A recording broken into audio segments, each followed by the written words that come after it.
which I'm not going to be showing off my apartment to folks, but I will ask folks as you speak to kind of similarly provide a visual description and an introduction as a little accessibility moment as you start to speak. I want to turn first to Amy Loprest, who's Interim Executive Director of CFB, to open us up, and we'll invite our members of the VAC to share some opening remarks as well. Good evening, everyone. Welcome to the October Voter Assistance Advisory Committee meeting. As Eric said, I am Amy Loprest. I'm the Interim Executive Director of the Campaign Finance Board. I use she, her pronouns. I am a older white woman who is bald, and I am sitting in front of a yellow wall with a bookcase behind me. Welcome, everyone. I am just going to give some brief introductory remarks. Tonight, we have a really great program for everyone. We are going to hear from our Director of Candidate Services about the work that on the campaign finance side for the 2023 election, which we are, I guess, just a few days out, 10 days out from the start of early voting, which will start on October 28th. So everyone should get out and vote in the early voting period. But we are going to hear from Hannah Edgerton about that. We are also going to hear from staff from our Public Affairs Division about our advertising campaign for getting out the vote, for our outreach and engagement work for direct voters for the 2023 election, and some about the challenges and the work that we've done in our expanded language access mandate. So I'll let I see one member of the VAC here, Christopher Malone. I don't know if I'm seeing everybody who's here, so Eric will point out if I've missed anyone, but I'll turn it over to Chris to give some introductory remarks. Good evening, everyone. As Amy said, I'm Christopher Malone. I am also a middle-aged man of European descent. I'm wearing a blue jacket, a blue shirt, a blue tie. I'm all in blue. That's not my mood. That's just the color I chose today. I am in my office at Farmingdale State College, where I'm the associate provost. I'm also a professor of political science. And there's some bookcases in the back and some things hanging on the wall, including some of my daughter's artwork, which I'm very proud of. I have been on I go by the he, him pronouns. I've been on the VAC since April of 2020, middle of COVID, appointed by Mayor Bill de Blasio. So I've been on this August cut committee for more than 3 years. And it's good to see Amy once and future director. I'm glad to see you. And I think the work of the Campaign Finance Board in general and all of its staff in particular, including Amy, of course, back as our leader, is extraordinary. And it is the most wonderful time of year, which is election season. And I'm looking forward to all the presentations today. Thank you, Amy. Thank you, Chris. So I'll also just note we have Fran Griffith, our representative from the Public Advocate's Office on the VAC here with us. Fran, if you'd like to just say hello, any welcoming remarks? Yes, good evening, everyone. My name is Fran Griffith. I'm the community organizer for civics and community empowerment at the Office of the New York City Public Advocate, Jamani Williams. I go by the pronouns of she, her. I am a light-skinned African-American woman with reddish brown hair. I have bluish, brownish, tortoise glasses on with a blue blazer and a purple polo shirt.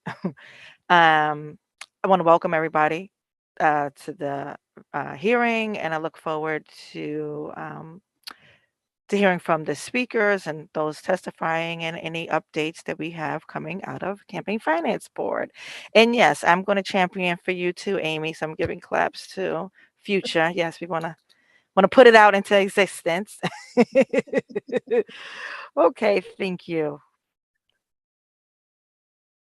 Thank you all. And so for those who might not understand what the references are, I retired in November of last year, but for a variety of reasons was called back to service in I guess the end of May of this year, and I'm filling in as interim executive director until a permanent replacement can be selected.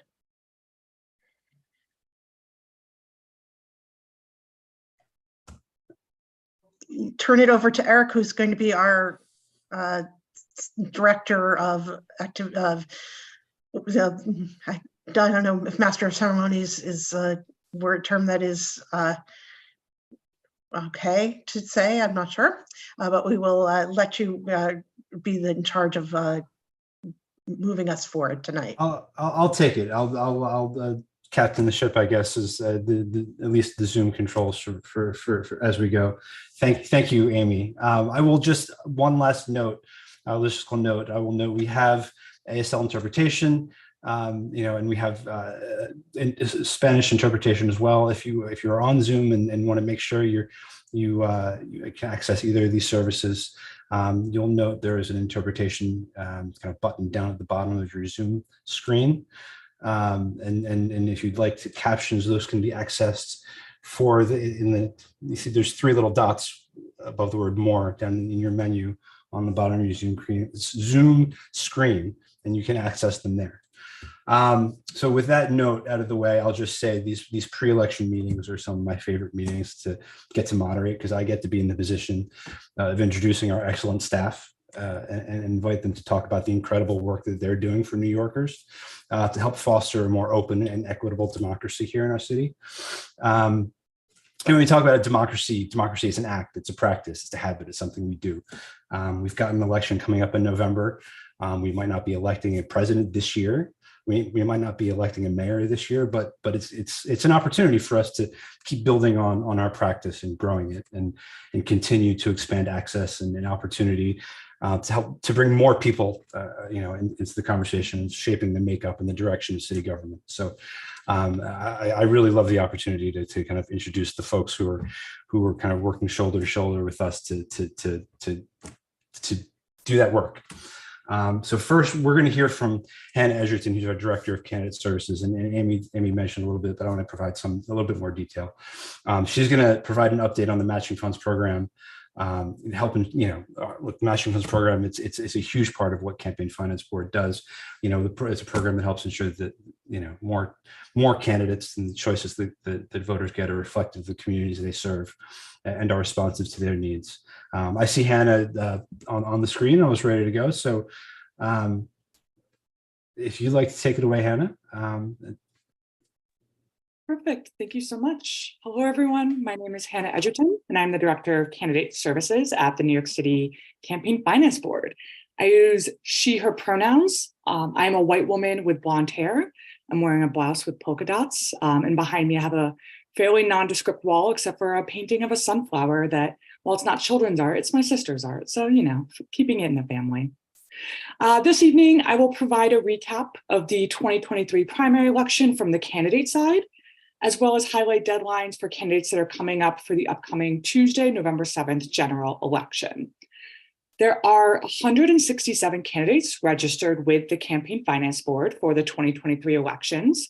And of those candidates, 146 are participants in the Campaign Finance Board's Matching Funds Program. The Campaign Finance Board's program matches contributions made by individual New York City residents at a rate of 8-to-1. To assist campaigns in collecting contributions, we at the Campaign Finance Board created a credit card fundraising platform called Contribute, which Eric knows about very well. And it lives on our NYC Votes website. So far for the 2023 election cycle, candidates have raised over $4 million using Contribute. So it's a really fantastic platform. 63 candidates were on the ballot in the June 27th primary election. And of those, 50 received public funds, totaling $4,101,285. For the upcoming general election on November 7th, there are 97 candidates on the ballot. And of those, so far, 47 have received a total of $4,062,861 in public funds. The final pre-general election disclosure statement begins next Tuesday, October 24th, with a deadline for general election candidates to disclose all of their financial activity by 5 p.m. on Friday, the 27th. This disclosure statement will determine the final pre-general election public funds payment scheduled to be distributed on Thursday, November 2nd. As Amy mentioned, we're also fast approaching the general election. The Campaign Finance Board's 2-week daily pre-election disclosure period also begins this coming Tuesday, the 24th, and lasts until Monday, November 6th. Candidates who accept contributions and or loans from a single source over $1,000 must disclose it within a day with our office, along with if they make any aggregate expenditures to a single vendor of over $20,000. All campaign disclosure can be found on the Campaign Finance Board's website. So Eric mentioned that we aren't electing a mayor this year. However, we do have a 2025 election cycle for citywide offices happening at the same time. So there are candidates for city council, borough president, public advocate, comptroller, and mayor who are already prepping to run for those elections. If there are ever any questions about running for office or any of the deadlines that I mentioned, the Candidate Services Unit at the Campaign Finance Board is here to help and can be contacted with any questions. Thank you all so much for your time. Thank you, Hannah, for providing that update. I want to take a pause here. If folks, members on the committee, Chris or Farine, if you have comments or questions for Hannah while we have her on the campaign finance program and how it's working in this election year. No questions here, Eric. Thank you. All right.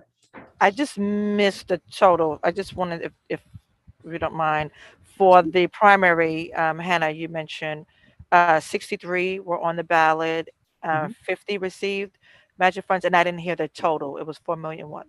Exactly. So it was 4 million. It's a big number. So it was $4,101,285. Thank you. That's my only question. Amazing. Thank you, Hannah, for taking the time to be with us tonight. All right. So second up, we have Alyssa Guzman, who's our Director of Marketing and Digital Communications. She's going to give you a look at our the advertising and marketing campaigns you're hopefully starting to see or will see soon all over the city. We've got an effort this year that's really more accessible and inclusive than I think we've ever had before, kind of setting a new standard for this work. So Alyssa, I see your deck up on the screen. I'm going to invite you to go ahead. Thank you so much, Eric. Hello, good evening to everybody. As Eric said, I am Alyssa Guzman. I am the Marketing and Digital Communications Director for CFB. I am gonna say young Hispanic woman. I use she, her pronouns. I am wearing a green button-down shirt and I am in my home. And I am going to be talking to you today about our advertising campaign for the general election that is live and all over the city in both out-of-home placements and digital placements. So hopefully everyone is starting to see all of the campaigns. Next slide. So basically, as I said, we have a combination of out-of-home placements that are very effective in reaching all of our priority communities throughout the city, as well as digital campaigns that are best for reaching our young audience of voters. And as we kicked off this campaign, we looked back at how the primary results had fared in terms of our advertising. And we saw some great statistics that I'm just sharing with you quickly here tonight. So we saw a 2.2% increase in lower turnout voters who saw our ads in the primary, and a 2.8 increase in young voters under 30. So we felt like those were very great metrics. And then also just sharing with you our voter guide. We went for a very colorful, cover this season. Very celebratory, but we just wanted to pull some numbers here for you. So 4.5 million guides translated into 13 different languages have been sent out. Hopefully everybody has received them or will be receiving them very shortly. And then we also distributed about 116,000 to 776 of our partner locations. So that includes city agencies, elected officials, libraries, and so on. And then also just wanted to share, Tim, if you can play the videos.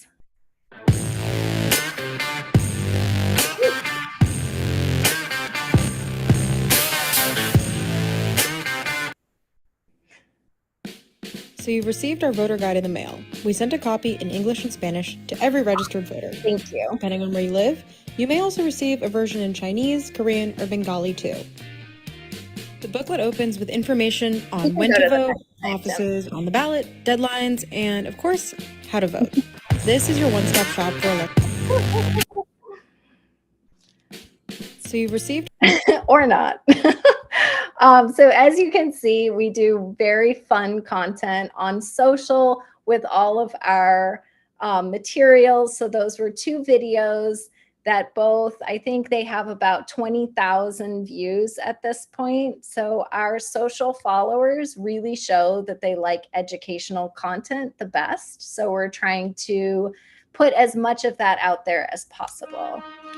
And then just looking at this year's advertising campaign, this is a little summary slide of the different campaigns that we've launched and the evolution of how they look. So as you can see for this year, we tried to keep it very simple and very modern. And this was based on a lot of community feedback that we had received on previous campaigns. And this is an example of some of the core advertisements that you'll be seeing throughout the city. And the tagline for this year was, again, very simple: be heard, vote. It was translated into all of our different languages.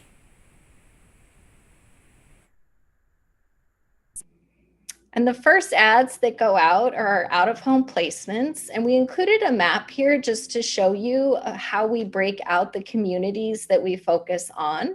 So this is a really nice visualization. And then one note here is that we do make sure to allocate at least 30% of our spend for non-English languages across both digital and offline channels. Some different examples. This is a subway entrance. These are some of the ads that were already running at the time that I put this deck together, and also a call to action here. If anybody sees our ads in the wild, we would love for you to tag us at NYC Votes or send us the pictures. Some bus shelters. I have 2 in my neighborhood that I'm planning to visit tonight. Some examples of the digital kiosks. One thing to note that we were very excited about working with this year was using images that included backgrounds of New York City and people living in our city to give it a little bit more of a human vibe. So we're very excited to see the feedback post-election.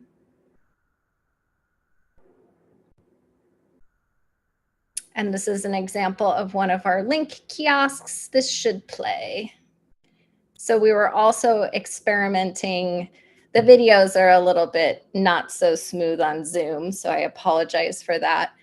But also experimenting with this, what we're calling B-roll footage. So to add a little bit of movement and excitement into the advertisements.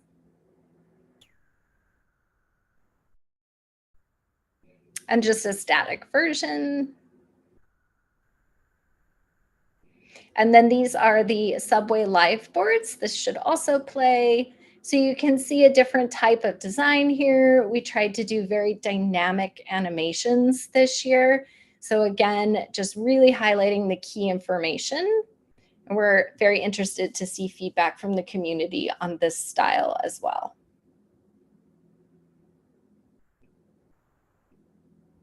And just some additional animations for us to share. We're pretty proud of these this year, so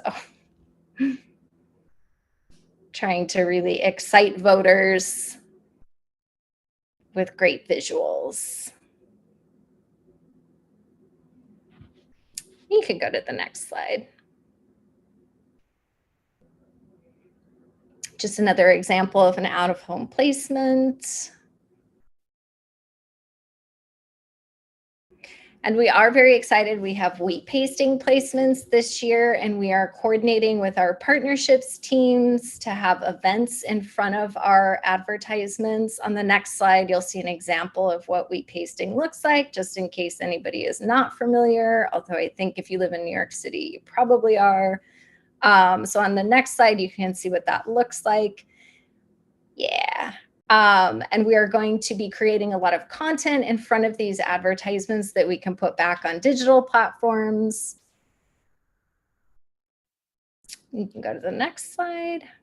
And we also have LED trucks that will be driving through our priority neighborhoods, coordinating with our partnerships and outreach team who are doing events already. So we will have this added element of awareness.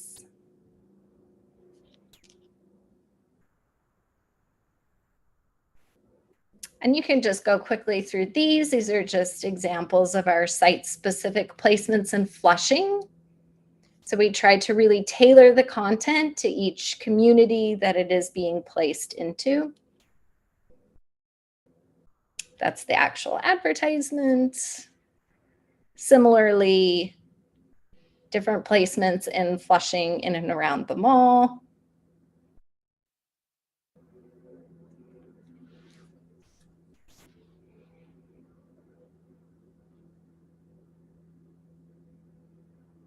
Making sure they're all animated to add some dynamism. And then going into our print ads. So we do a lot of full and half-page color ads. We did 6 languages for this particular election. So we have 39 different placements, as I said, in 6 languages. And this is a visual of what those ads look like. And then on the next page, some variations.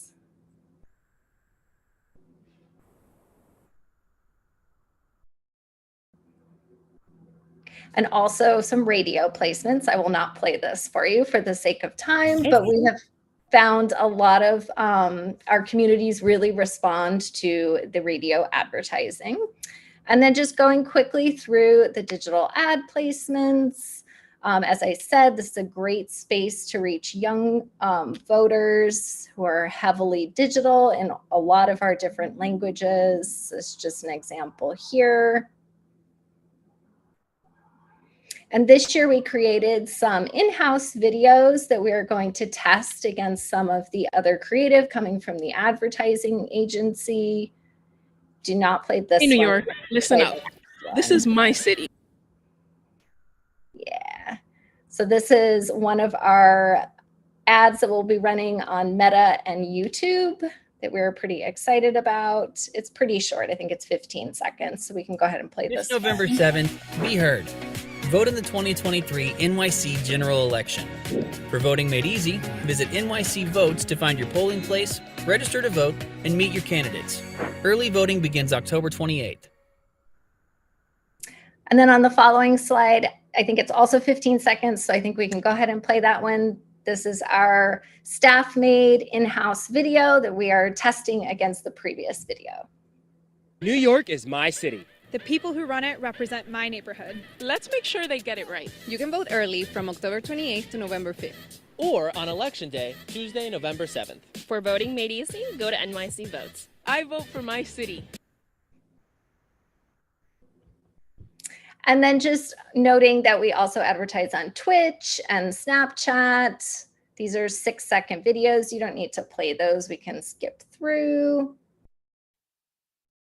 And then this is the final video that I'm going to show you. And this is a test that we're doing around flipping the ballot, because our policy and research team has been telling us that there are a lot of people who don't actually flip over their ballot and they miss the ballot measures. So we've created this new message to see if this can change those numbers. And this is very short, so you can play this one and then.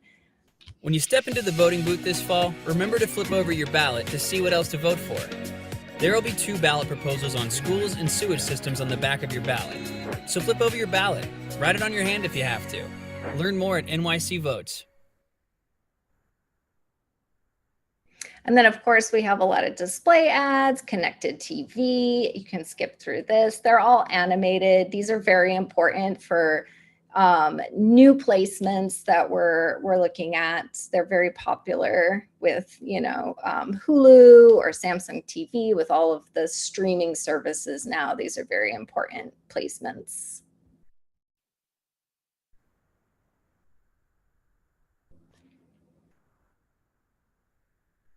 And then just noting that all of this is translated into all of our different languages.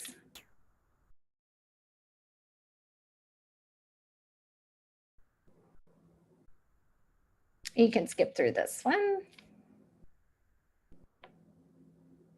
And then the final note is that we also do survey testing in our advertisements. So for this season, we're looking at awareness of CFB and NYC votes. So we're asking specific questions that will help inform our ads going forward. So some of these questions are determining the language that people prefer to see advertisements in, how they feel about NYC votes, and do they trust the information? And that is it. Thank you so much. Amazing, amazing. Thank you, Alyssa, for spending the time and being here to present. Before we move on, again, just want to give an opportunity for folks on the committee, if you got questions for Alyssa while she's here, about everything you've just seen. I'll just chime in quickly, Eric. Really amazing materials. So kudos, Alyssa, and your entire team. And I do have a question. Maybe this is better for at the end of our session tonight or even after the election. And this is for both you and Hannah. Given that we are in this weird cycle where we have 3 city council races every 2 years, 21, 23, 25, are you sensing election fatigue amongst voters? Is that something that the Campaign Finance Board took into account, trying to let people know, hey, you have to vote for the same council district probably 3 times in over the next 4 years? What's happening there? Any perspectives? I doubt you have data on it, but I'm just curious. Either of you guys want to take a crack at that?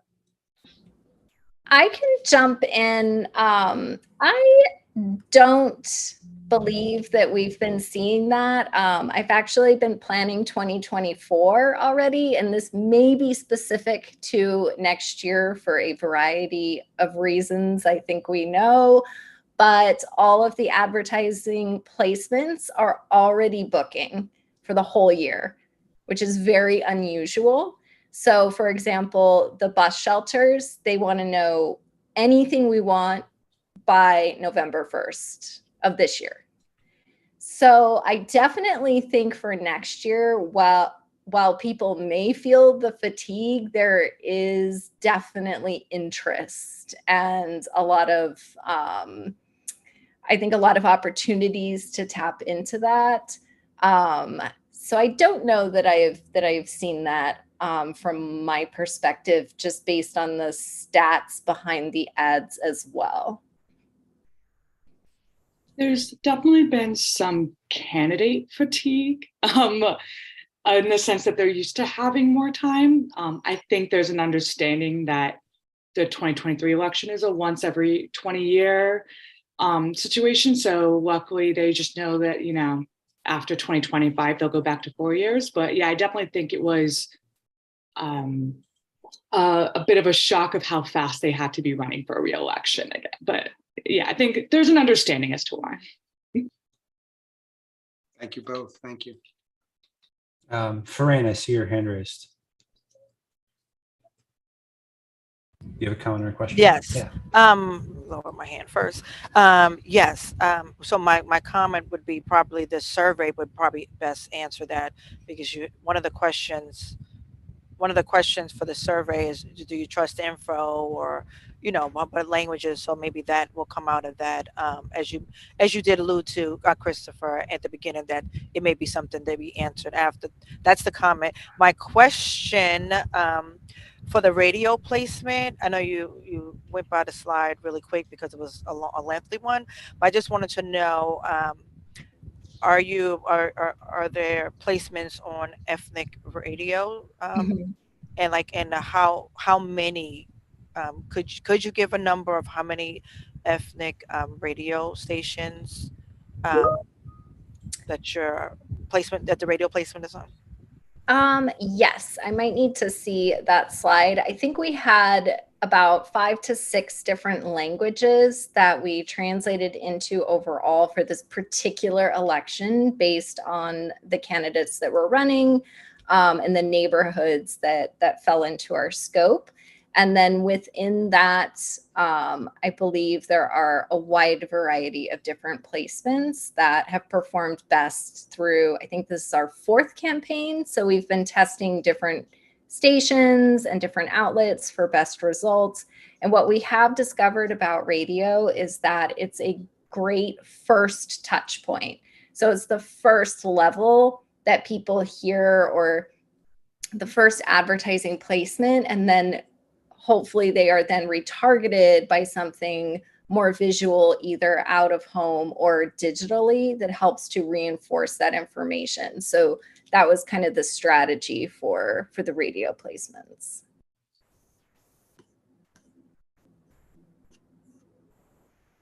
Any other questions?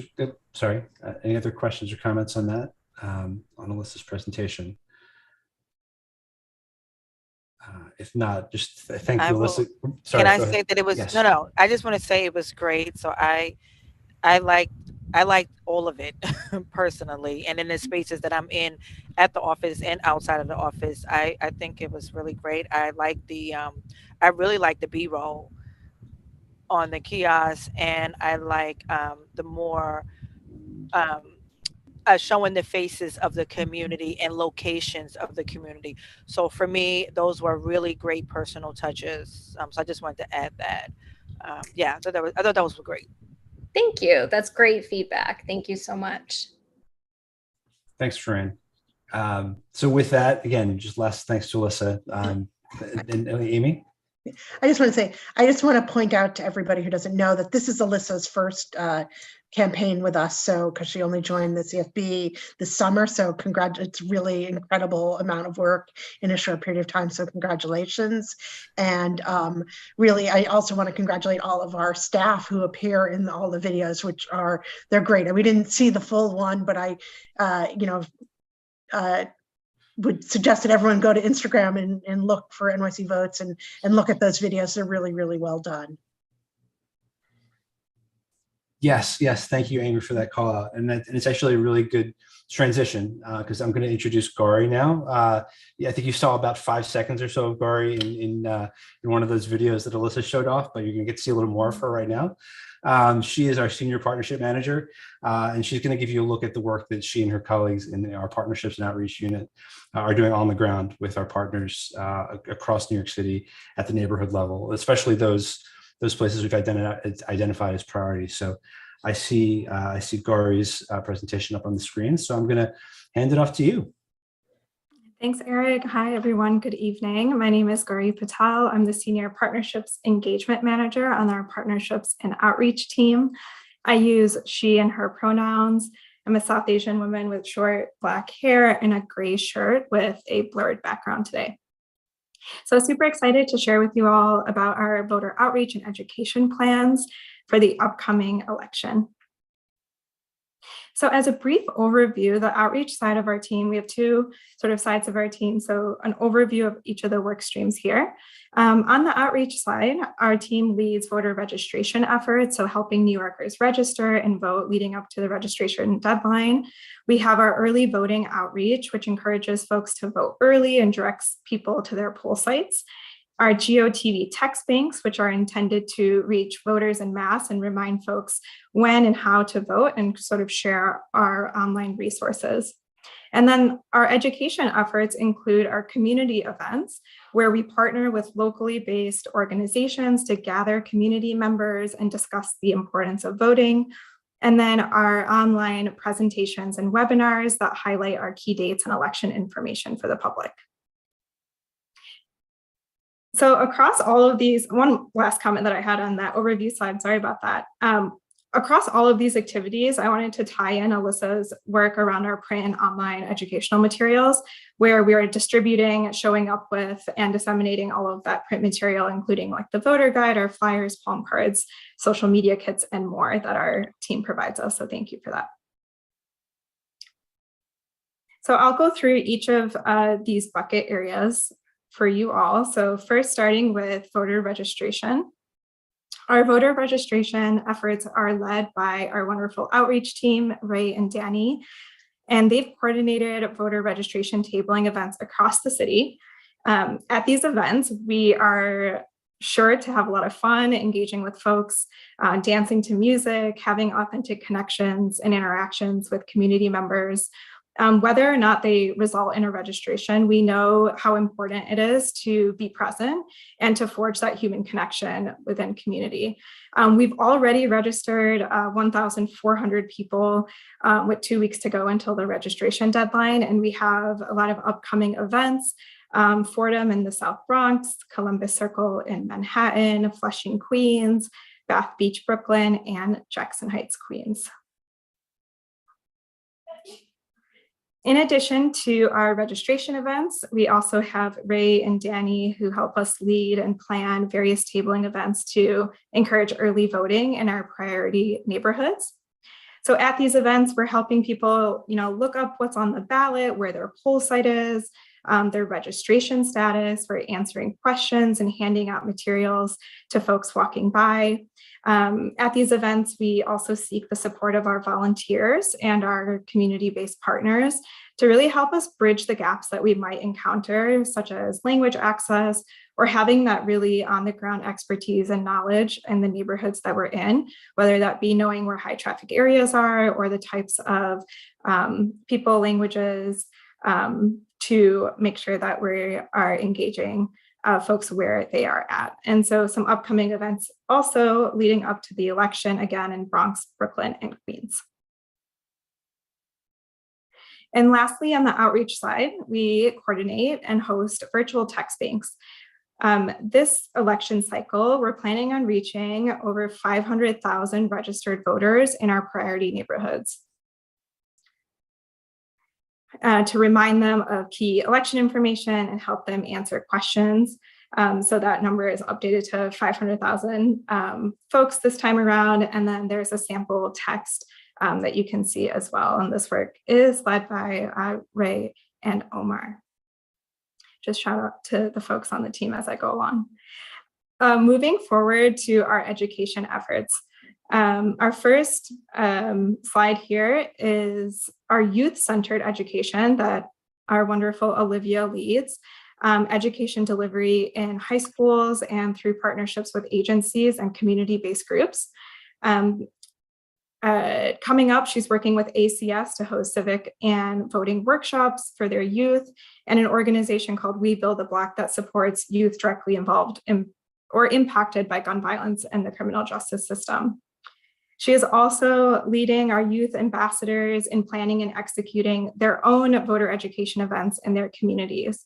And much of Olivia's work is really centered around facilitating a space for critical thinking and conversations about our systems and finding those creative ways to really empower our youth to become agents and models of civic engagement in their own communities. So next we have our immigrant community-centered efforts led by Ting and myself. We've worked closely with partner organizations to plan in-language events in Chinese, Bangla, and Punjabi. Each event has a little bit of a different feel and format, and we've learned that that's really important in our trust building to be able to create a space that feels safe and familiar and supportive to each of the communities that we work with. So this could look like serving local food, helping to provide basic needs like transportation and childcare, and having a trusted community leader be there with us to help us present and explain our content in language. So this month, we're working with United Chinese Association in South Brooklyn, SUPNA NYC, serving South Asian immigrant women, many of which are survivors of domestic violence in the South Bronx, or sorry, in the Bronx, and Homecrest Community Services, serving older immigrant families in South Brooklyn, and lastly, Caribbean Equality Project, serving the queer South Asian community in Queens. Moving along to some of our work with the disability community that our colleague Luke leads, his events have a special focus on accessibility and adaptive technology. Delivering education to this community is really rooted in conversations and discussions and the activation of senses beyond or the other senses that we might be able to connect with. So we try to make sure not to solely rely on just text or just visuals and provide more accessible ways to learn and integrate information. So Luke's always thinking of some creative engagement activities, really discussion-based conversations to share our election information. He is going to be on a podcast with an organization called One Heart, One Vision, offering presentations with ASL and CART services and other accessible channels with American Council of the Blind, Downstate Adapt, and New York City's Black Deaf Advocates.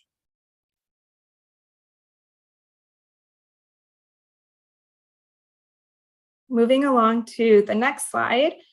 We also have our work with justice impacted voters that again, Luke leads on our team. For folks that are currently or formerly incarcerated, Luke has been working with the Department of Corrections to provide tailored education to those being held in DOC custody in their facilities. And he's also working with an organization called Fountain House that works with justice impacted folks. Much of our efforts in this space really require us to take a listening role to help folks rebuild trust with the government and our system. So making sure that we're providing relevant information about voting rights and then also offering space for honest conversation and questions to voters that may be justice impacted. Last but not least, we have our public facing webinars. And this is led by our wonderful Amma. She is leading our relationship with the mayor's office as it relates to providing our LL29 agency-based voter registration webinar, hosting citywide webinars for information for what's on the ballot in partnership with the New York Public Library, and coordinating dozens of presentations by request for organizations across the city.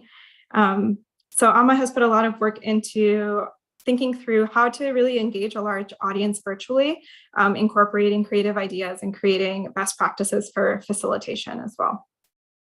So a huge shout out to everyone on the team as I walk through this, and thank you so much for your time and attention today. Happy to answer any questions you may have.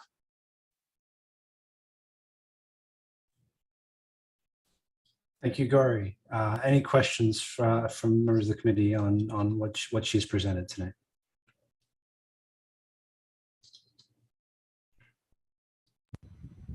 Great work. I saw myself in one of the pictures. Great work. Now the outreach team, they're great. So even before me coming to the office here, I've worked with them for a while, or Omar for a while.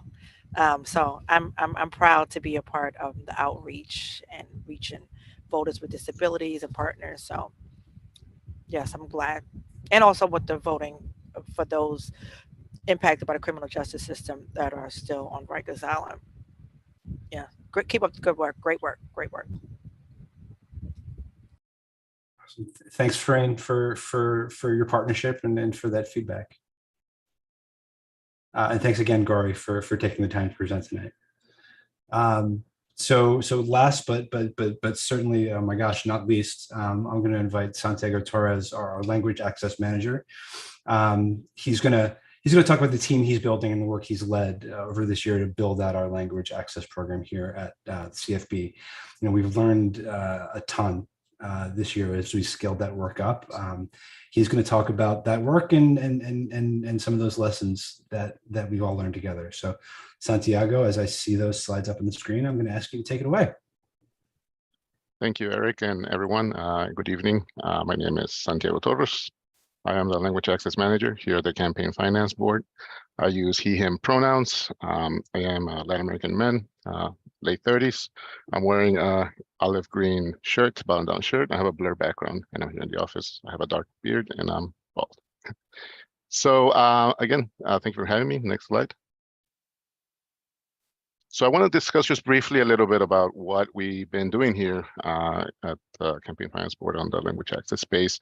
And so just discuss, we're going to go over a few quick points here, and including just an introduction, some key terms which I think are important because well, a lot of us here in New York have a lot of exposure to language access. There are some technical terms that I would like to revise, and then we're going to go through some materials, and that's going to be a hard act to follow after what the presentation that Alyssa gave. This is like the third or fourth time I've seen it. It's just fantastic. So next slide. So again, I'm Santiago. We are a very small team. In fact, I came on board in May of last year, and so far it's composed of myself, language access specialist for Spanish, Carla Matute-Parini, and we are in the process of hiring a language access coordinator to continue to supply the work, as you will see, because there's quite a bit and it's been growing. Next slide. So again, just to start, a few quick just key terms about the services that are rendered here by the language access team. Sometimes they get mixed between, and so we just want to provide some clarity. Well, first, we provide translation services, which is just adapting one written language to another, and you have seen examples of that already. Localization, which really mostly applies to video and our website, which again we'll review. Transcreation, which is really a big bulk of that work, is what Alyssa's team we've been working with her, and I want to discuss that in a bit because that's a different process. And of course, video localization, typesetting, formatting, interpretation. Two types, there's consecutive and simultaneous, and as Eric mentioned at the beginning of the meeting, we have simultaneous interpreters here at this meeting, as well as ASL and CART. Next slide. So I'm just going to try to give a brief overview of the language access program here at the CFB. And so the first thing, of course, is like why language access, and naturally because language access is progressive towards greater equity. Second is effective communication. One of the things that always stood with me, the quote that stayed with me when I started working in government, is from my first commissioner, Nisha Agarwal, back in 2017, when she gave the testimony for Local Law 30, in which she mentioned that effective government needs multilingual city needs multilingual government, and that leads to the next one, which is the compliance with the law. And so, as one of the reasons that we have to really create this unit is because we expanded quite a bit, not only the output of languages, but of the content that we're creating. So the website, video, the voter guides, and so forth, ad campaigns. And so it's an expansion of Voting Rights Act law languages and Local Law 48. Next slide. And partially, as you can see here, the original languages are the four on the left: Spanish, Bangla, Chinese, only traditional form, and Korean. And at the beginning of this year, we had to provide this content, this materials in 13 languages. So we're talking about more than 3 times the amount of outputs we had to create. And that required, just a massive level of coordination, dealing with the technicalities of certain languages, Arabic and Urdu, right to left, non-Latin scripts, the types of formatting and how we have to tackle some of the challenges that come with that. Next slide. And in the way that we implemented this is really in different phases. Well, first was really centralizing and expanding the services. So we contracted a local WBE language service providers, Ericsson Translation. They've done a ton of work with different city agencies, including MOIA, CEC. I know they do some some work with New York State as well. And so they have quite a bit of experience in this space, and they're contracted to provide translation, transcription, really a big gamut of the services I mentioned at the beginning of the presentation. The second is more on the technical side, which is also contracting a tech vendor that provides a translation management system to localize, meaning translate the content of our website to 13 languages. NYCVotes.org, as many of you know, is very dynamic. It has all kinds of integrations, some of the OTI databases, some of it with our own databases that candidate services uses, and of course our content management system that Elisa's team uses as well. So basically we had to find the proper vendor who can really take on something gargantuan task of integrating this and providing a platform for linguists, because we're using human translation here. We don't rely on Google Translate or DeepL or any of those. So for them to provide to translate in context accurately and consistently. And we're actually in the process of that, and I will discuss that in a second for the general election. The others, bolstering our linguistic assets to improve accuracy. Can you go back, sorry, Tim? Which is, we created glossaries in 13 languages. It started with about 50 terms or so. Now we're up to, I believe, nearly 300. So it's a feedback loop that has gone between Ericsson, another vendor, and then we have an in-house, of course, a Spanish linguist who is really our gatekeeper for Spanish content. And that leads also to my next point, which is the creation of a language access team. So as noted, there's 2 of us at the moment. We're fledgling, we're small, we're doing a lot of work, and thankfully we were given an additional line for a language access coordinator that should be able to, we're aiming to hire this calendar year. Next slide. So I'm just going to provide you some examples here of some of how this work looks. So you already saw a few some images of the voter guide, and here there's a few different features that I want to note. One is that, like here, we have a voter guide for Brooklyn in Arabic. If you see at the bottom, we have the website with the short link, AR meaning Arabic, so folks can go in and look at the online voter guide as well. We have for the candidate profile section, basically everything you will see as before, but we also integrated parts of the website in there as well. As you can see, Spanish, and then we see the votes.org/candidate, so you can see the candidate profile. And then this for Spanish, and then for Hindi, and these are some of the filler text that you see in the voter guide as well, which has the QR codes, it has the links. So again, folks have the opportunity to see this information, both digital and print, and really just expanding the amount of access that information is accessible. Next. And this is on the website, NYCVotes.org. As noted, now localized into 13 languages. We went live on January 1st. This is our second election. We did a primary in the 13 languages, and we learned a lot in the process, and there was a ton of work. And now we're able to actually, we're working on launching for the general, and given just the amount of the seamlessness of having this translation management system, what would have taken months in some cases, we're able to really do in a few days now. And again, it's just leveraging previous translations. We have the glossaries, the contents already being integrated into different systems. And as you can see here, we have the language selector where people are able to select the language in language. And we have integrated embedded videos, some of them that perhaps in previous meetings or hearings, you have seen my colleagues present. And again, it took us about 6 months to integrate and to really implement.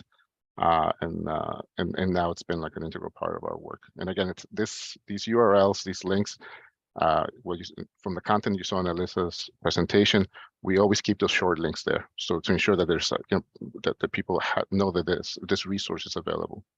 Next slide. And again, I'm not going to go over the paid media campaign as much wonderful detail as Alyssa. She provided a lot of wonderful examples, but I do want to mention something about the difference between, say, translation and transcreation. When it comes to paid media campaigns and ad campaigns in the marketing space, we use this process called transcreation. And just to give you an idea of like what we did here with the taglines, we had 2 taglines that are used across materials: "Be heard, vote," and "Voting made easy." So the way that we instructed our linguists is to think a little more creatively. So we gave them parameters, We told them, listen, this is a line. I know literally a translation per se is not going to work out, but to have the level of engagement, really have the amount of impact, it's like, why don't you give us 3 or 4 different versions, an English back translation, comments and context and explanation, and then we can discuss which one's the one we're going to choose. So we did this for all 13 languages. And so basically all of the taglines that we used throughout the campaign went through this process of transcreation. So again, so the thought process was more than just moving content. It was more like a creative and really collaborative process with our translation and language teams. Second, some other materials, of course, there's a palm cards and flyers, some of them that maybe you have seen. I think I have one here, a little palm card. And this one is in simplified Chinese. And also, of course, like there's, in addition to that, there's some other videos that, some that were done, maybe you've seen them, the ranked choice voting video, and this how to vote video that we did in 13 languages. I don't know, Tim, you can play like 10 seconds of it if perhaps you've seen it already. Los neoyorquinos están acostumbrados a escuchar mucho ruido. Una forma de asegurarnos de que nuestro gobierno nos escucha es votando. Así que esto es lo que necesitas saber para votar en la ciudad de Nueva York. Yeah, so antes de poder votar, primero tienes. So yes, an example of just that video took us a few months too. We did it at the beginning of the year, and we launched it in the spring, and now it's integrated into part of our work as well. Next slide. Que registrar. And then there's the social media toolkits. Also, Alisa manages that team, and some of these you're going to see pretty soon because I believe we delivered those yesterday. So that's some of the images of the infographics that are going to be shared through the different channels. To the right of presentations, so our colleague Ama and Partnerships and Outreach that Gori mentioned, we actually just delivered those this week too. So there's a lot of this content has been moving in the last few weeks. Next. So lastly, I just want to finish mentioning like what's next with promoting equity. And this is like the maturity model we really model our work from. This is something here in the language access space, the language justice space that we utilize. So, initially a lot of agencies, organizations, you start off with say some ad hoc work, providing things in a reactive multilingual information in a reactive way. We're currently in the language access phase where, materials and information is available in different languages. Again, we have interpretation here available, and we try to be as mindful as possible about the content that we create in different languages. And then ultimately what would be ideal is language justice, which there's really not a dominant language. All the work is integrated in, and all languages are thought. Multilingual mindset is really in place from the beginning. And that's something that we're working towards, really, this part of it, discussing this with you all internally with our teammates and colleagues, making it part of a strategic plan and ensuring that there's more internal communications and really meeting with the teams. And CFB has been very good with that, as you can see. And if you have been in a few of these meetings, you've seen that as well. So I believe that is all, and I will be happy to answer any questions you may have.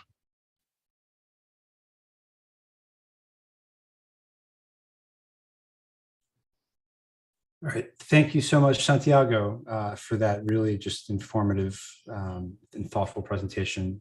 Any questions, comments from the committee for Santiago while he's on? No questions, just great job, Santiago, to you and your team. Wonderful, wonderful work. Thank you so much. Yeah, I'll just add, he said it was a small team, but it's a small but mighty team. Thank you. Indeed, indeed. So that concludes the business, the presentations that we have here on from the staff. Again, just a really kind of just broad overview of all that that they've been working on to get New Yorkers ready to vote in this year's election. I'll pause here and just check with the folks, with Chris, Farine, Amy, if we have any closing remarks to bring us out. Well, I don't know if other people have, but I will make a comment. Again, I know those of you who have been following our work for, I guess about about 11 years, so 11, 12 years that we've been we've had the expanded mandate of doing voter education outreach. Obviously, the CFB has produced the voter guide since 1989, but again, all this expanded work, while the team has expanded, in a lot of ways, we are still it is unbelievably impressive the amount of work that this small team does to serve the 8 million New Yorkers who rely on our work to give them accurate and accessible information about voting and how to vote and who to vote for, and not telling them who to vote for, but who the candidates are, and the information that they need to really be part of the democratic process. And so I just want to say that I am always impressed with this group of people. The people who work on the outreach side, not that I'm not also very impressed with our work on the campaign finance side, those people work unbelievably hard in getting the candidates prepared and getting the public funds out. But this is a small team, growing team. But, if you think of the amount of expansion of languages and the 3 people who really, 2 or 3 people on the staff who are really responsible for getting that work done, it is unbelievably impressive. And the volume of ads and the quality of our outreach, really everyone deserves, an incredible pat on the back. And really, I'm always continually impressed with the work that everyone does. Thanks, Amy. Farain or Chris, any closing thoughts?